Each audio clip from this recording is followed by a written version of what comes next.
Very good. I have two questions. One quick question for Michael. I love the name, and I heard that that it was changed to Miss Michael. But I was wondering how you got your name. I love boys' names. The girls have boys' names. That was one question. I think my parents had a couple of martinis and thought it was Okay. I hated it when I was a child, but I like it now. Very nice. I got to see 4 of you, and I hope to make it over to see the other 2. I talked to Cammie about something that was posted about the Waltons cast giving a tour at either the Burbank Studios or where you filmed the location. It says Warner Bros., right? And then, so anyway, do you think anything will ever come of that, and would you be interested in doing that? And I don't know where everybody lives and how you get together, but I don't know who would answer that. I guess if they invited us to do a tour of that product, yeah, I think we were talking about it, that I had the idea that I thought it would be fun to maybe reach out to the Warner Brothers tour, area and say, hey, I would love to come out, and maybe we advertise that I'm going to be on the part of the tour thing, and answering questions and pointing out locations and whatever, and advertise it as for a particular day, and that it would be fun to go and do that and revisit some of those sets and just make it a bit more of a personal experience for the fans. Because when I watched the video of the Warner Ranch facility, someone was walking through it and they're like, and this was the house of this, and this was the house of that. And I sat there watching this video and going, no, that was not the church. No, that was not the Walton house. No, that was not. It's like, and this was supposedly the person from the studio pointing out to these 2 people doing this vlog, this show, these locations. I'm like, you work at the studio and you've got this all wrong. You have no idea what you're talking about. We never filmed a church on the Warner Ranch. So that's why I thought it would be interesting to not that I remember everything correctly, but I could make it up as well as they could. Should I call down to Warner Brothers and suggest or ask that? Is that possible? Or would it be better for me for one of you? Could it just be a sort of you guys showing us the location? Well, there's no way you would ever get all of us together to do that. It would not happen. We can barely get ourselves together to show up anywhere. So would it be part of the regular Warner Brothers tour? I don't know. I would have. I still live there, so We only let him out occasionally. I haven't left. They say just Eric will be back on Monday, and I've been waiting ever since. Eric, it's a parking lot now. You live in the parking lot? In his car. Yeah. Just like everyone else in LA. Most of our sets on the back lot are all part of the parking lot now. All that's gone. I just want to get the ball rolling. I don't even care, because I watch you and I watch you on your, and so I'm going to call, and I hope one of you calls, and I hope it's advertised so that I can do it, even if you're on the. Just put it out there and let's see what happens. But somebody can do. Thank you. More questions from the audience? Here we go. I'll be there. Yes, thank you. Hello, thank you for joining us so great. I'm just wondering, since you guys are such a huge fan of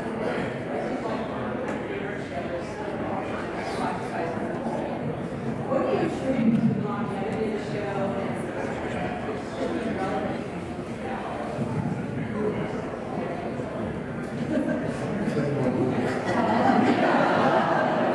Yes, brother. Well, I don't think anybody expected that 50-some years later we'd be sitting here talking about it with a whole bunch of people. I mean, it would be incredible hubris to even assume that anything would last that long. But I think, there was an authenticity about the relationships and our feelings for each other on the show that, it was beautifully written and it was a wonderfully made show. But the company of actors were so connected, we had such a beautiful chemistry, all of us, that I think what people saw was real, and so that feeling of love and connection and all that. And it wasn't always love and connection, but essentially when we were all together and working, it was just a big love story, and I think that sort of thing lasts. And I think it still means something to people. And of course, family. Why it was so popular around the world. Family is family. It's That's what it was about. We were so great, why did you leave after 5 years? Because if I had stayed up in my little room writing in the tablet for much longer, people would have started asking questions. Richard, that was a rhetorical question. I think maybe the question goes back more to you in terms of the longevity of the show, because, you know, why do you continue to watch it? Why does it still resonate with you? So we can have our feelings about it, but we're not the ones who have kept it alive and demanded it and sparked, you know, these fan clubs and these gatherings in this community. So I think it's really over to you to why that is. In the blue. Our question for you guys is replacement. So, Ron Wright and Mike how do you replace it? I mean, that is just crazy. What makes the writers decide they want to read something like that? And Kurt, why did they leave him dead? They bring him back for one episode as another actor. We don't want to see that. That's why I love this show. First of all, nobody in show business is irreplaceable. Bob Whiteman, I made a movie before that years ago. He was a great guy, a wonderful actor. It was a bit of a suicide mission for an actor, I think, to jump into that part. Not because of me, but because the role was so.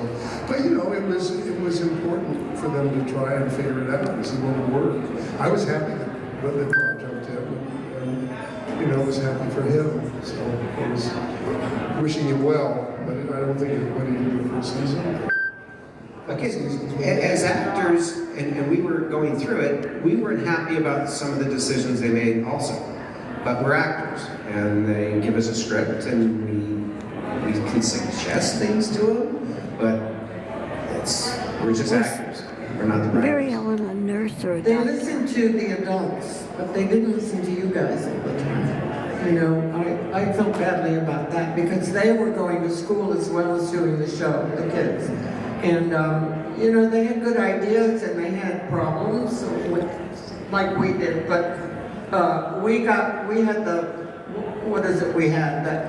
the power, I guess, and because we were the adults on the show, and the kids really, they never listened to you.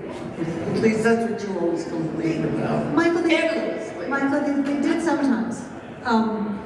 I feel like the adults really shepherded the storylines, like really protected them. So if things weren't realistic, one of you would, you know, Will or Ralph or you would say, hey, this just doesn't feel real or right. And you had enough kind of status that they would pause and rewrite things. But when I was little, I went to the producers to say, Elizabeth needs to know where babies come from. She's the youngest, she's all these older brothers and sisters, but no one has told her she lives on a farm. So you have to stop writing jokes where Elizabeth is like, Mama, where did I come? By now, she would know. And there were a handful of times, I think I went up and said, Richard can't pick me up anymore. Like my feet are dragging on the ground, it has to stop. So it was hard for them to like track us getting older. And they were responsive a couple of times I went and protested that they were writing me to babyish and it wasn't reasonable. And part of that is they were just writing, sometimes they'd write the scripts a year in advance, and by the time we were ready they had them for the next season, they weren't really relevant to where our growth was, because it was pretty rapid for some of us. You know, we'd come back from off season, and all of a sudden, you know, Jim Bob had, I got a deep voice now. Okay, Mom. I remember that when they came back, suddenly they were this tall and wearing bras and all this change. It was really shocking, actually, and wonderful. Well, my growth spurt's coming, they say. Questions? Is it possible for the person who has nobody can hear out here, is it possible for you to moderate? Sorry, the teacher's coming out. How about this? It's not a very long mic, but we can start a line on this side of the room here. Good. So anybody has a question, the mic will reach over here. So if you stand up and come to the side of the Okay. This one's for Richard. Many deep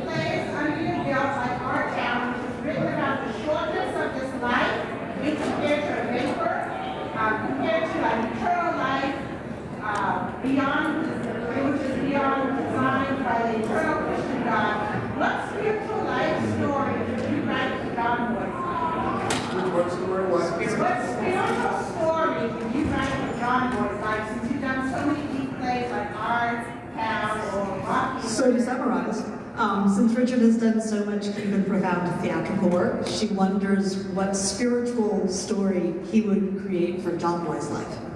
Well, John Boy is a seeker and an artist, so, and with an essentially restless character and personality. So I think I think his spiritual journey is his journey of seeking and sort of self-invention and all that as an artist, and his interest in other people.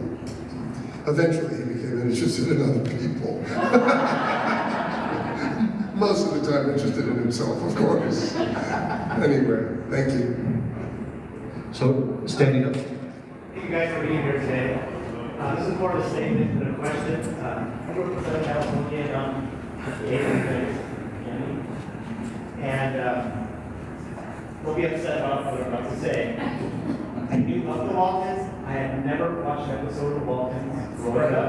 I just passed the channel at the closing credits for Good Night John Boy. I never even knew the character. I watched it during the pandemic. I watched them all. I feel cheated now growing up. I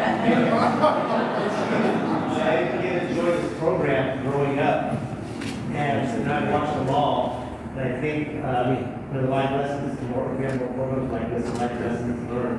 You know, it's what we've never faced. So we still have to kind of show them no wrong and stuff. That's what the lessons learn. But I still love it. All the shows and all the characters and all you guys. Oh, thank you. In the back of the bed, please. That's not upsetting at all. I was standing outside the Woolworths in Santa Fe many years ago, and there was a guy standing next to me, and he said, "You play John Boy in the Waltons?" I said, "Yeah." Man, I hated that show. My wife loved that show. When she put that show on, I left the house. So people will say all kinds of things. It was very comforting during, being Thank down you. here in the lockdown, so it was really. Thank you so much. I will say that when the show came on, people back then said there was no shows like it. And since then, they have said there's no shows like it. So it pretty much was a one and out as far as the intellectual, but also the emotional combination of family that they portrayed on the show. There's not a lot of them ever made like that. So they were saying it back then and they're saying it now. So it's still pretty special. We also did the marathon during COVID, got the whole thing. I have to say that I got really tired of saying, "More coffee, John?" More coffee, John? Time for bed, kids. And then what happened? I never asked for coffee anymore. The lady in red in the back. Well, the difference is that Ben just never learned from his trials and tribulations. So he kept on doing the same things over and over again. So Ben was a little dense. He was a slow kid. But anyway, that's another little story. How many books did John Boy write? And what school did Mary Ellen attend to become a nurse?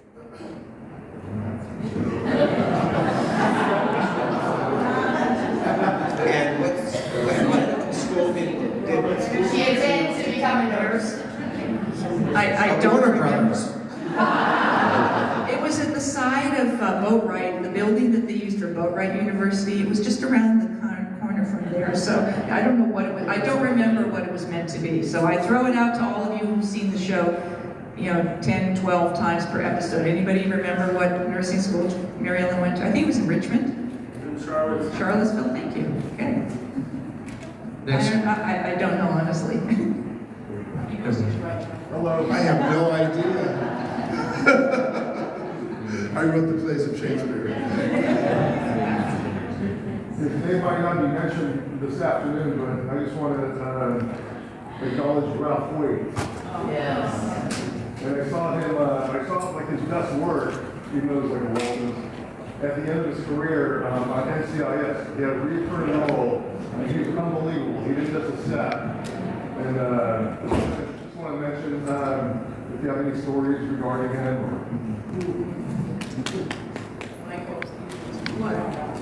Oh,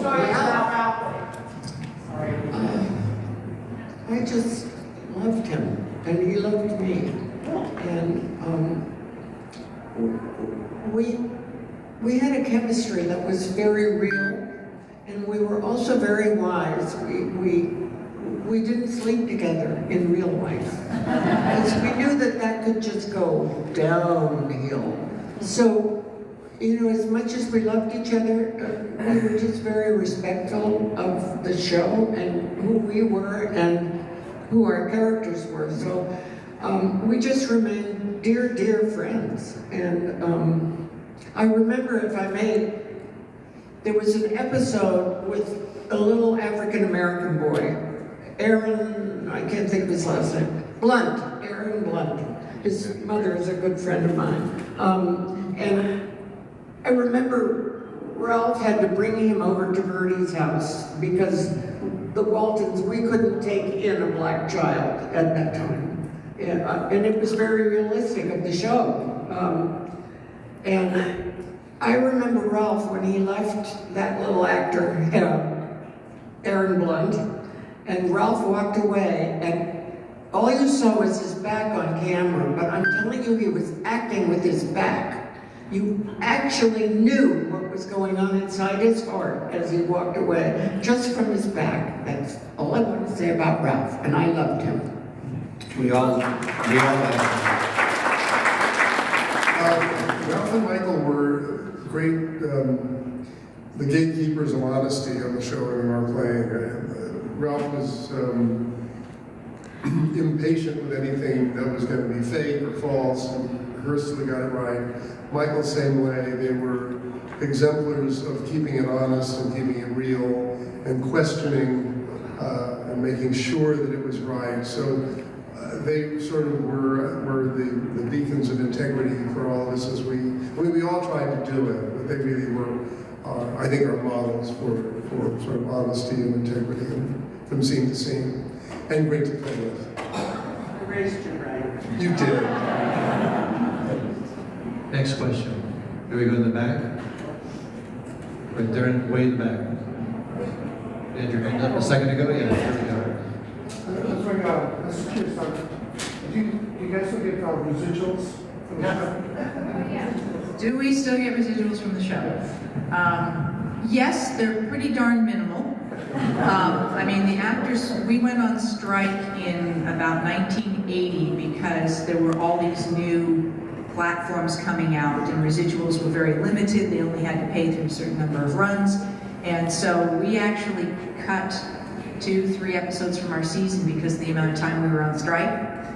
But it put in place a contract that put residuals into perpetuity for actors, but they shrink down to, you know, almost nothing. And when streaming platforms have come in, yes, we do get, you know, 15 cents an episode or something. I mean, it really varies, but there is something in place that does allow for that. But we're getting something, an acknowledgement every 3 months of something we did over 50 years ago.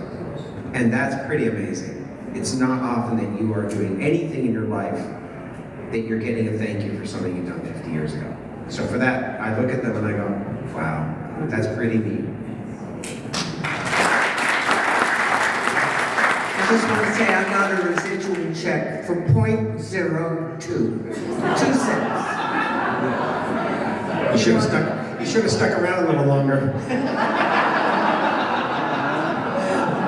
We're at $4.20 now. They just wanted your 2 cents worth, Michael. They just wanted your 2 cents worth.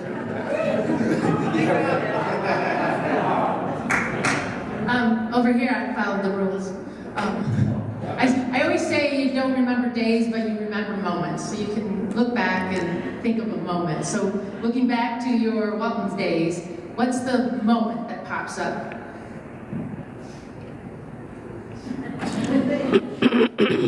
I think there are a series of moments, and it was, you know, half of my childhood, more than half of my childhood. So I remember an episode where John Boy is tucking Elizabeth into bed and recites a poem while undoing her braids. And I remember as a little girl being lost in the poem. So it wasn't really acting anymore. It was just the sort of lovely feeling of somebody undoing your braids and reciting beautiful poetry. I remember an episode where Elizabeth is going to a dance and she waltzes with with her father in the living room, and I've been bursting into tears in real life because it reminded her of her own father. And so those are the moments that come back to me. For me, one of the biggest moments I had, I remember the first year, our ratings started, we were in the very last place in September when we started. And by April, and they did the Easter Story as I think one of our final episodes of the year, we were #1 that week. And the same week, we also ended up with, what was it, 12 or 14 Emmy nominations. And as an actor, you do the work for the acting, but when you see the acknowledgement that what we were doing on the back lots in Burbank back 9 months earlier, 10 months earlier, and you're seeing the public starting to see what we felt good about. We looked at scripts. We have never seen anything like this, and scenes that, again, Michael and Ralph were doing, and that we were able to do as kids, that were real, and they weren't those fake little kids of the 60s. And that was, for me, the biggest pride I have ever had as an actor, was when we saw what was happening. And now to have this is like the icing on the cake for me, is to see you all, you still have that feeling that we had on the set back in April of 72 or 73. There's a lady over there that's trying to, go ahead, ask your question. Do you have any Will and Ellen stories, fun stories? I saw more of Will Gear's ass than I ever wanted to see in my life. He had a thing about pulling down his trousers in the morning on the way to the set, and I'd be going, oh, no, please. Michael, he did that to me too. I'll follow up on that one. We all have our own experiences, I guess. Bill and I were doing a scene together in Drusilla's Pond, right? This is during the flashing days. Anybody remember that? Any X-Flashes in the audience? Oh. You know that bit, but you were. And we were doing a scene, and at the end of the scene, we sang a chorus of Yankee Doodle Dandy. During the scene, we got our swim trunks off. And at the end of the song, we turned around and mooned the camera, just as a tour trail was going by, saying, and here's Grandpa and John Boy having a moment together in Drusilla's Pond, and there we were, for all the world to see. So, fortunately, it's in the gag reel. Yeah, and it's on YouTube. It's on YouTube. Oh, it is cool. Yeah, somebody had that clip, and it is there for eternity. I had the same experience. You're You in a moved the tram bus? No, I started beating the beeper. These beepers go off and they go, and it was right outside my window in my trailer. And I got so upset that there's Libby in her half slip. I had a slip and hair and makeup, and a beeper as the bus went. I just want to say really quickly, it's interesting she brought up Will Guerrero and Corby. I just want to say I think it was so neat that she came back after her stroke, and I'm so real. I love that. I don't know whose decision that was. And there's a man right there that I think your name. We have time for one more question. Anybody here? Thank you guys.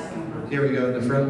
Yes, you are my lunchtime guilty. You're my lunchtime guilty pleasure, and you come out about good time on TV. I've always wanted to be someone's lunchtime.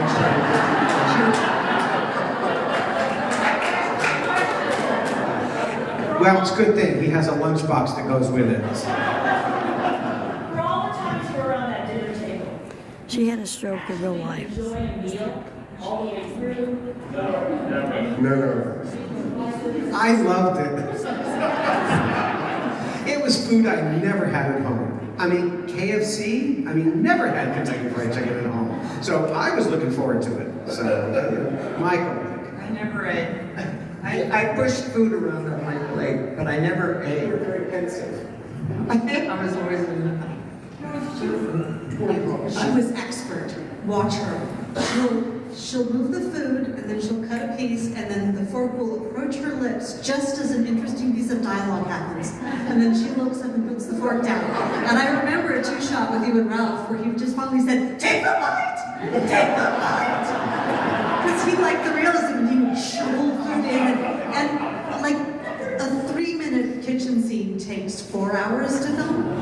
So the food just gets more and more congealed, and they put it on your plate, and they scrape it back in the serving bowl. So it gets very gross on our end, but Ralph was he was a realist, and he would eat, and she never would. Yeah. The first few bites were always fun and delicious, but by the time you get to the 30th take of a long dinner scene, Right after lunch. They would cover your plate when we went to lunch. They just put like saran wrap over it or whatever, and you'd come back after lunch, and and then you'd come back and you'd have to uncover it and do, the next take of the scene. I have to give credit to Leon Schotter, who was, I don't think he's with us today anymore, but he was a prop man on the show, and he really, really tried to keep things warm and tasty, but he unfortunately didn't succeed. We're going to have one last question from this little girl here before we have to let you go. Okay, Make a comment. Okay, that's fine. Judy, I think you were the best at eating with your mouth full. For some reason, yeah.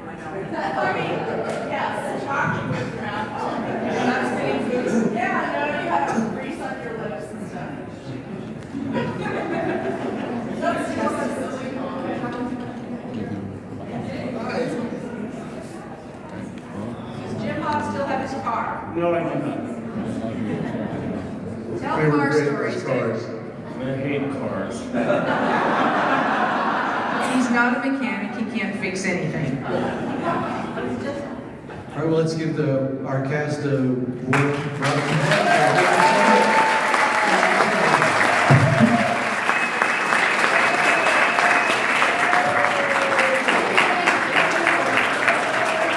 So let's go.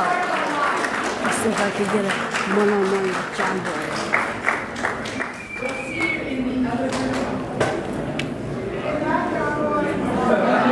Good night, John Boy.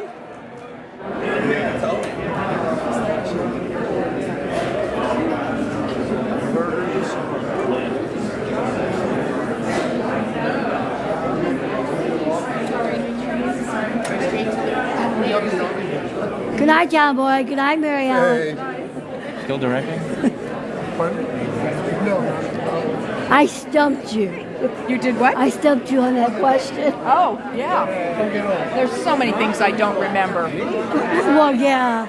Or it was never specifically said, or it was said once, and never again. And there's so many episodes to keep track of that I lose those details. So, have they made any decisions for sure about getting you to come out and do the Warner Brother tour? No, I mean, it's just something I have thought about at times, but I haven't done anything to follow up on it. A good friend of mine who sadly passed away not too long ago was Cass Warner, who was the granddaughter of one of the original Warner Brothers. And so there was a period of time where she was working with the Warner's tour department, and I kept thinking, oh, I should arrange something with Cass. And then she was out of the country, and then sadly she passed away, so I never followed up on it. But it just crosses my mind sometimes. What was your favorite episode of The Waltons? That's really tough. One of my favorite, I have some top ones. An Easter Story from the first year when Mama had polio. Oh, yes. And the Firestorm, when we did the book burning. The burnout when the house burned down. And in terms of my character, probably the nurse. The episode The Nurse. How would you relate the book burning story to what's going on today? Well, I mean, it makes me very sad to feel that history repeats itself in different, it's like sort of that these situations that we should have learned from after all these years are still happening. That there is still intolerance in hatred and anger that is, and that people can't get along, and can't just respect each other and, and be good to each other. I mean, simple things. It's like what the Waltons represented. Why can't we all embody that? What about what's happening this weekend with the ice raids? Why, like you said, why can't we just get along? I mean, we're all immigrants from some point. So I'm like, I'm the first in my family who was born here. I was born here. But my mother was born in England. My father was born in Canada. So I'm an immigrant. Yeah, we're all immigrants. Yeah. It's just how far back, I mean, I wish I had answers. My girlfriend and I were talking about this the other day. The things that are happening in the world, the homelessness, it's like, it's so sad, and I don't have a solution. I don't know what the answer is, but it makes me sad, and the best I can do is try and support organizations that are doing positive things to improve conditions in life, and that's what I feel like I can do as an individual, is spread a message, a positive message, through my YouTube channel. What is your YouTube channel, Judy? It's behind the scenes of the Waltons. I talk about the Waltons. Okay, well, I'm live right now on TikTok, so if you want to just pitch out all your social media, where can they find you? Judy Norton channel on YouTube. I'm on Facebook, official Judy Norton, on Instagram, and so I post, links to the videos that I'm doing, and I just talk about episodes, and I answer questions, and I have guests. The different actors from the show have come on and been guests on my show, and I post Mondays and Thursdays, and we just have created a community of people that enjoy the Waltons. Do you ever do any live streams on YouTube? No. Maybe I could do an interview on YouTube with you on my channel. Yeah. Okay. Bye-bye. Thank you, Judy. Yes, you're welcome. Bye-bye. Guys, give her channel a follow. We'll walk around a little bit. Oh, let me do a restart. I'll be right back.